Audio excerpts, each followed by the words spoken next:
National Herald ಕೇಸಲ್ಲಿ ಸೋನಿಯಾ ಗಾಂಧಿ ಮತ್ತೆ ರಾಹುಲ್ ಗಾಂಧಿ ವಿರುದ್ಧ ಇಡಿ ಚಾರ್ಜ್ ಶೀಟ್ ಹಾಕಿದೆ ಸರ್. ನಂಬರ್ 1 ನಂಬರ್ 2 ಆರೋಪಿ ಮಾಡಿದ್ದಾರೆ ಸರ್. ಸೋನಿಯಾ ಗಾಂಧಿ ಅವರು ನಂಬರ್ 1 ಮಾಡಿದ್ದಾರೆ.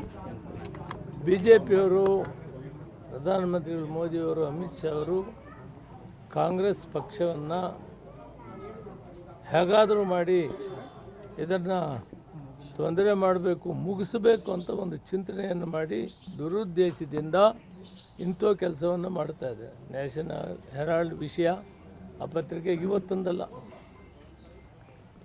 ಇದೇ ಬಿ ಜೆ ಪಿ ಸರ್ಕಾರ ಇದ್ದಾಗ 10 ವರ್ಷದಿಂದ ಏನು ಮಾಡ್ತಾಯಿದ್ರು. ಯಾವತ್ತು ಯಾವ್ಯಾವ ಚುನಾವಣೆಗಳು ಬರ್ತದೆ ಆ ಸಂದರ್ಭದಲ್ಲಿ ಇಂಥವು ತೆಗಿತಾರೆ. ರಾಜಕೀಯ ದುರುದ್ದೇಶ ಇದೆ. ಇದರಿಂದ ನಾವಿದನ್ನು ಖಂಡಿಸ್ತೀವಿ. ಕೋರ್ಟ್ ಇದೆ, ಕೋರ್ಟಲ್ಲಿ ನಾವು ನ್ಯಾಯ ಕೇಳ್ತೀವಿ, ಅದನ್ನು ನಾವು ಮಾಡ್ತೀವಿ ಮತ್ತು ಹೋರಾಟ ಕೂಡ ಮಾಡ್ತೀವಿ. ಇಂಥ ರಾಜಕೀಯ ಮಾಡಬಾರ್ದು. ರಾಜಕೀಯ ಪ್ರಜಾಪ್ರಭುತ್ವ ವ್ಯವಸ್ಥೆಯಲ್ಲಿ ಒಂದು ಸಿದ್ಧಾಂತದ ಮೇಲೆ ಮಾಡಬೇಕು. ಇಂಥ ಒಂದು ಕೆಲಸಗಳನ್ನು ಮಾಡೋದ್ರ ಮುಖಾಂತರ ನಮ್ಮ ಪಾರ್ಟಿನ ಅವರೇನು ಮಾಡೋಕ್ಕಾಗೋದಿಲ್ಲ. ಅದು ಇತಿಹಾಸ ಇರುವಂಥ ಪಕ್ಷ, ಇದರ ಶಕ್ತಿ ಇದಕ್ಕಿದ್ದೇ ಇರ್ತದೆ. ಇವರು ಈ ರೀತಿ ಮಾಡಿದಷ್ಟು ಇನ್ನೂ ಕಾಂಗ್ರೆಸ್ಸು ಬಲಿಷ್ಠವಾಗ್ತದೆ.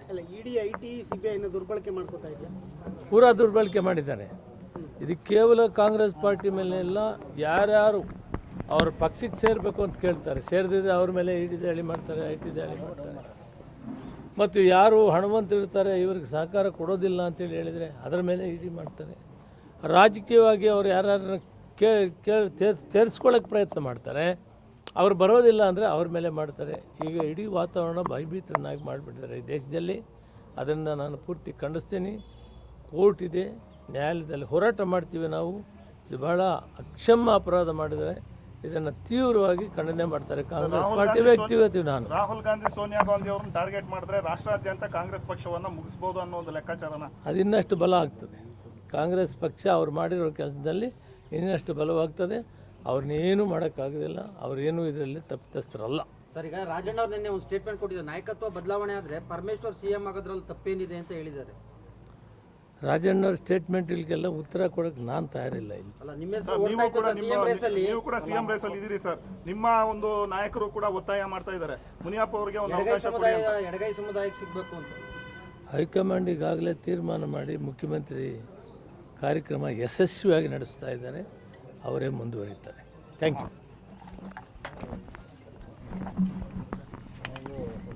ಏಮನಂದ ಆನಂದ್ ಮತ್ತೆ ಬೈ